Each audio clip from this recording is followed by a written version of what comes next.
Meus senhores e minhas senhoras,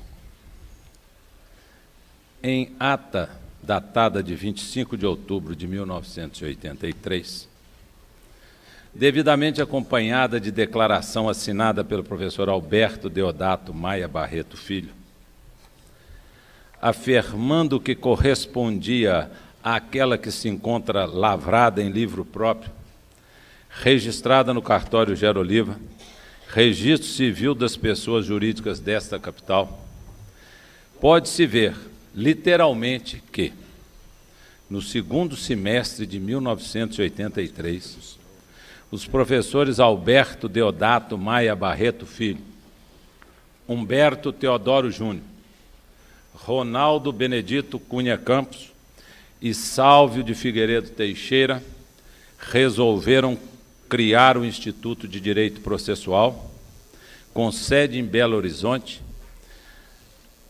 e a ser regido por estatutos próprios, que destinasse ao estudo e à pesquisa no campo do direito processual, à promoção do intercâmbio científico e ao aprimoramento da ordem jurídica.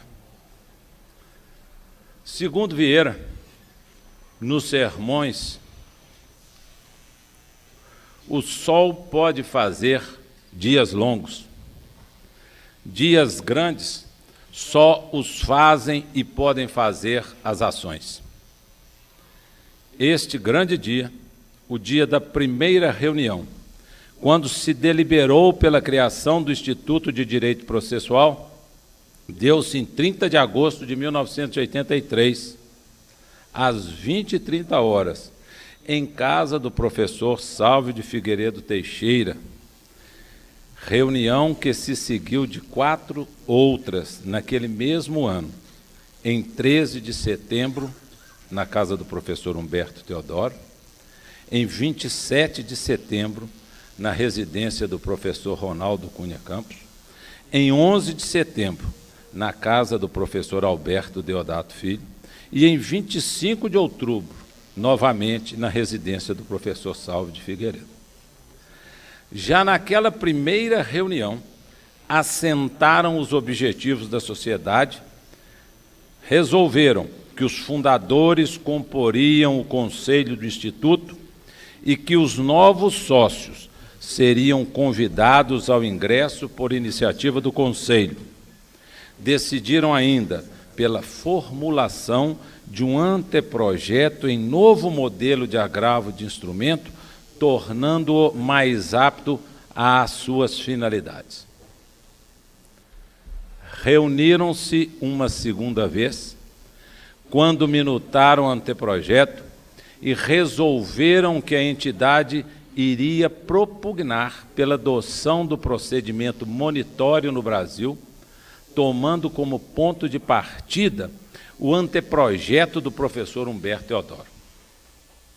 Em sua terceira reunião, aprovaram a redação do anteprojeto, deliberaram pela elaboração dos institutos da sociedade e a respeito do seu nome, elegeram o professor Ronaldo Cunha Campos, o seu primeiro secretário.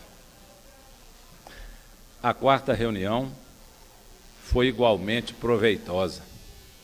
Nela deu-se a revisão do texto do citado anteprojeto, discutiram a respeito das linhas básicas que deveriam nortear o órgão de planejamento permanente que seria implantado pelo Tribunal de Justiça de Minas Gerais.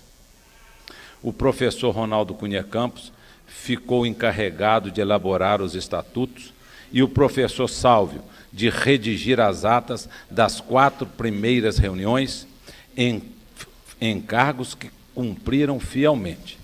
Aqui eu abro um parêntese, inclusive, porque as atas históricas estão sendo publicadas, e o professor Humberto Teodoro, a primeira delas, ontem mesmo, me disse que a redação integral, a letra, é do professor, de quem eu tive a honra de ser aluno, Sálvio de Figueiredo Teixeira. E no dia 25 de outubro de 2010, na casa do professor Sálvio, os fundadores aprovaram os estatutos da entidade, que seriam transcritos em seguida à ata e publicados em órgão oficial. Elegeram o professor Alberto Deodato Filho, secretário executivo, empossado naquele ato. Quem nos ouve trazer esses fatos pode entender que se trata de impensado exercício de reprodução. Definitivamente, eu digo que é um engano. Este ato é intencional, pois este momento se constitui inegavelmente de um prosseguir, de um continuar, de dar publicidade a um compromisso assumido com os fundadores, aqui representados pelos professores Alberto Deodato Maia Barreto Filho e Humberto Teodoro Júnior, no sentido de se levar adiante tão importante obra. A referência às reuniões de fundação do Instituto de Direito Processual visam a demonstrar a simplicidade daqueles atos de criação, a vontade e o compromisso de contribuir para a melhor compreensão, estudo, pesquisa, aplicação do direito e aprimoramento da ordem jurídica. Demonstrar que, em busca de tais objetivos, agiram com generosidade, desprendimento, altruisticamente e apostando em uma justiça melhor para os brasileiros. Em busca desses objetivos, pode-se ver nas atas a alegria, operosidade e descortínio dos fundadores, almejando a objetivos nobres. Gestos carregados de boa vontade, de nobreza, de respeito e preocupação com as pessoas e as futuras gerações. Camus disse que a verdadeira generosidade para com o futuro consiste em dar tudo ao presente. Certamente, este foi um ponto ao norte que seguiram e que necessariamente deve inspirar esse propósito de refundação do Instituto. Cremos mesmo que tem sido assim. Desde uma primeira reunião realizada em 20 de fevereiro de 2015, percorremos um bom e proveitoso caminho. Naquele dia, os professores Érico Andrade, Fernando Gonzaga Jaime, Juliana Cordeiro de Faria, Tiago Carlos de Souza Brito, e este que lhes dirige a palavra, resolvemos que chegara a hora de revitalizarmos o Instituto de Direito Processual. A tarefa parecia revestir-se de algumas dificuldades, mas nada que o talento de Juliana Cordeiro e Fernando Jaime não pudesse superar.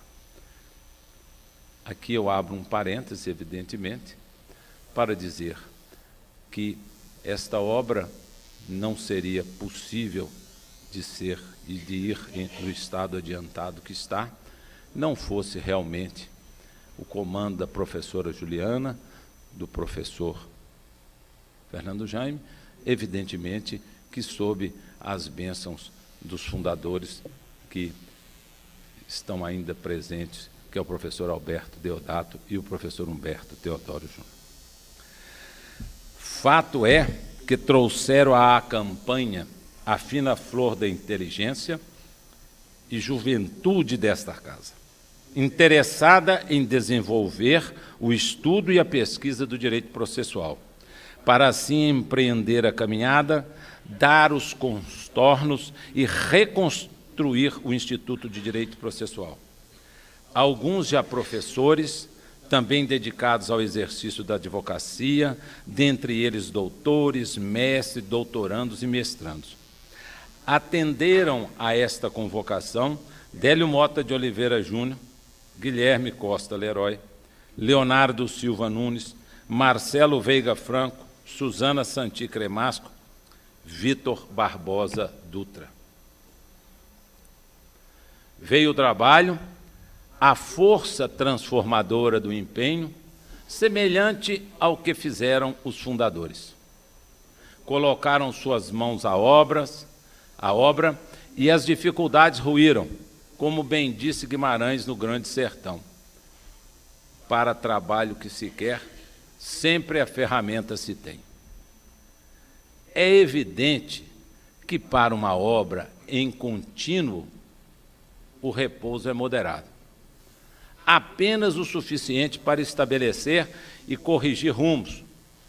Tanto é verdade que entre maio e setembro de 2015, juntamente com os professores Fernando Jaime e Juliana Cordeiro, estabeleceram as novas bases do Instituto de Direito Processual, que teve sua primeira reunião de refundação em 8 de setembro de 2015, nesta casa, por convocação dos professores Alberto Deodato Maia Barreto Filho e Humberto Teodoro Júnior, para deliberar sobre a inclusão de novos associados, cujos nomes o locutor que me antecedeu leu para o plenário.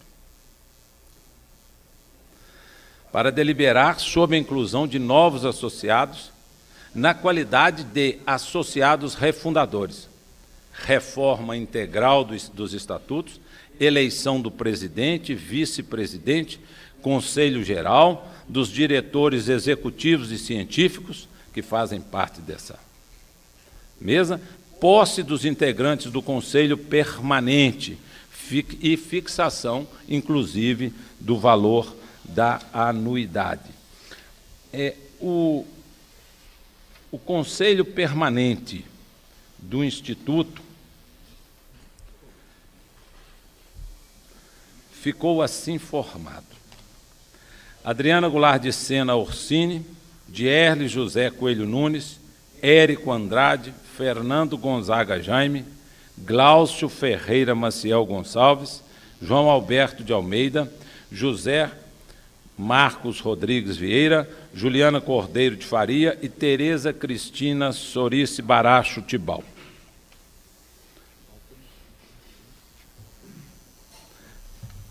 Neste primeiro ano, e eu me referi, estou abrindo um parênteses para lhe dizer, que me referi àquelas ações dos fundadores, esse seleto grupo que comandou o Instituto já realizou, juntamente com a Faculdade de Direito, o curso de atualização de processo civil, que atualmente está na 5ª turma e atendeu mais de 250 profissionais.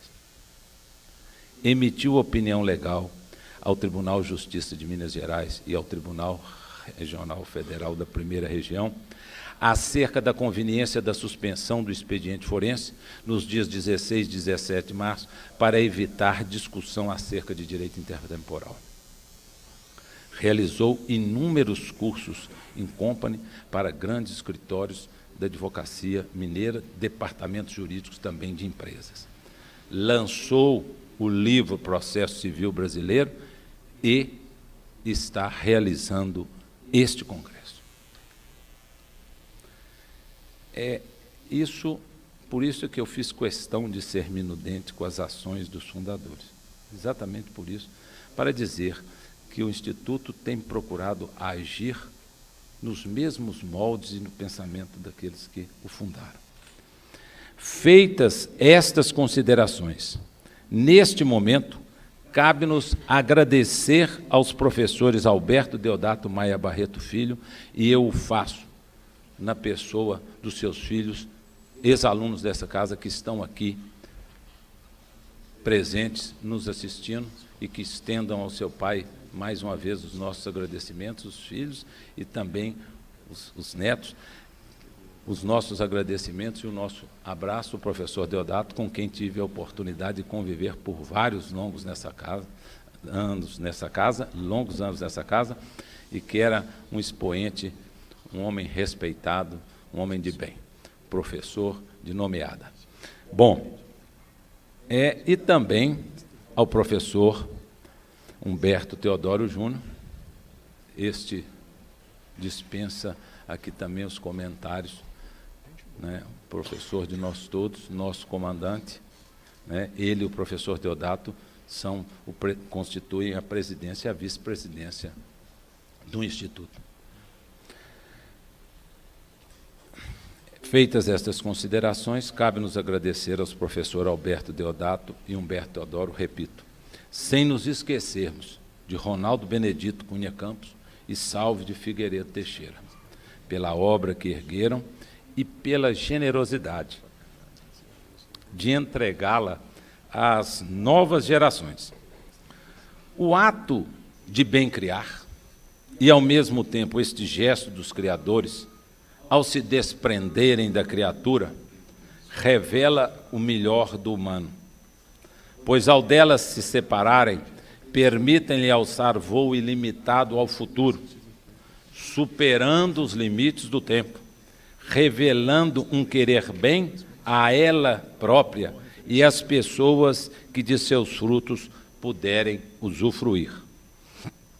Creio, terminando, e espero que todos nós que hoje integramos o Instituto estejamos à altura do desafio. Muito obrigado.